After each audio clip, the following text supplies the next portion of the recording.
Hello, I hope everyone is doing well.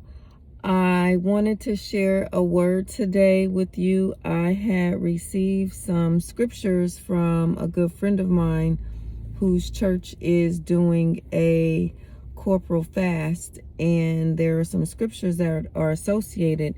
And the scripture for today is pertaining to the family structure, and it applies to singles, married couples, and children. And I know we've heard this scripture before, but I just wanted to share a quick word because what was revealed to me in my own study, I feel is relevant and applicable to a lot of others. And this is just based upon my interacting with students and ministering to people in general. So the word comes from Colossians chapter 3, verses 18 through 21. And it reads, "Wives, submit yourselves unto your own husbands, as it is fit in the Lord. Husbands, love your wives, and be not bitter against them. Children, obey your parents in all things, for this is well-pleasing unto the Lord. Fathers, provoke not your children to anger, lest they be discouraged." So this scripture shows us that not only is God a God of order, but that God has an ordered structure for the family unit. God is not a God of chaos. And here we see that everyone has a position to play and a designated lane in which to operate. Wives are mentioned first. Women, we have the power to build up and tear down nations. So by starting with the order of women, we are able to set the tone for obedience or submission. In submission to our husbands, women are giving God the authority to rule their households by not causing strife, contention, and conflict within the home. We are to obey God just as husbands are to also obey God. I feel that this is important because I know a lot of times as women who are independent, who make our own money, make our own decisions, and have become actual heads of our households because of a lot of different factors.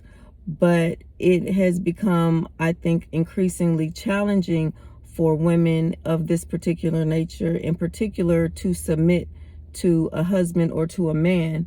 So I just feel that it's important that we acknowledge the power that we have, the authority that we have, and the influence that we have. And by submitting to our husbands, ultimately we're submitting to God and obeying what God has ordained.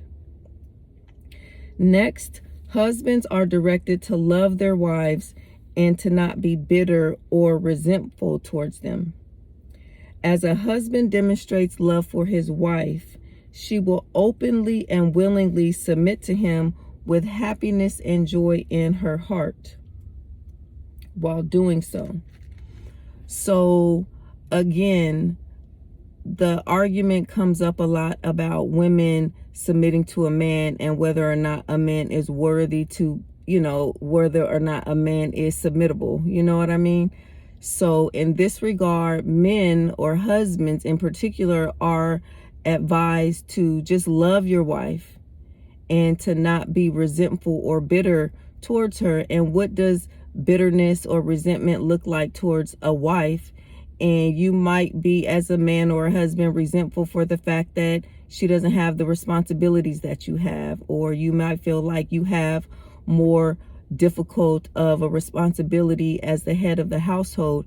And oftentimes we can become bitter unknowingly about the things that you have to do versus what somebody else has to do, which is, again, my point previously, everybody has a lane in which to operate, and this is according to God's divine order and structure. So husbands, be very careful to make sure that you love your wives, because she is then going to pay you in the form of the currency of submission. Children are instructed to obey their parents in all things, not just in the things that they see fit or that they want to obey on. Just like our ways are not God's ways, our thoughts are not his thoughts, his ways and thoughts are higher than ours, so too are those of parents. Parents' thoughts and ways are higher than that of their children. And so this is the thing. Oftentimes, especially now, we have this conscious parenting, and children, even myself, I try to explain to my children to a certain extent why I'm doing things, because, in education and academia, research does tell us that intelligent people require an explanation. It's not just do as I say. It is they need a rationale. Well, the truth of the matter is children will never understand the mindset of a parent when they are children. So it is best that they follow the jurisdiction of what parents have established for them. Lastly, fathers, the head, are instructed not to provoke or aggravate their children. Knowing the power and authority and influence that fathers have over their children, they must be careful to use their influence wisely. This means that fathers must be emotionally present, emotionally intelligent, and emotionally mature. They must not stoop to the level of their children when they may become hurt, or if or when their pride or ego is damaged. And I feel this is relevant to our generation and our culture in particular, because the Black man in particular has been, and does not take away from Black women, but in particular, the Black man, his authority has been questioned and tested, and his respect has been challenged. So oftentimes we see, men, I'll just say it, like man babies. And so in this regard, it's important for fathers to stay in your lane, stay in your post, stay in your posture of leadership, and not to get down on the level of a child. And it's like, well, what about me?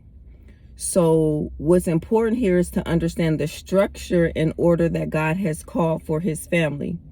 Whenever we experience a disruption to this order, whether it be on account of our own disobedience or that of another family member, we are to take this issue up with God, not with that person. God will direct our path when we lay our concerns and burdens on his altar, not with that person. We don't know the deeper issues underneath the symptoms of disobedience that we may be seeing, and we are also instructed not to make judgments about what we see. This is God's job. So as the author of order, provider of goodness, and giver of blessings, God should always be our source for a solid family structure. I hope this was helpful, and have a beautiful and blessed day.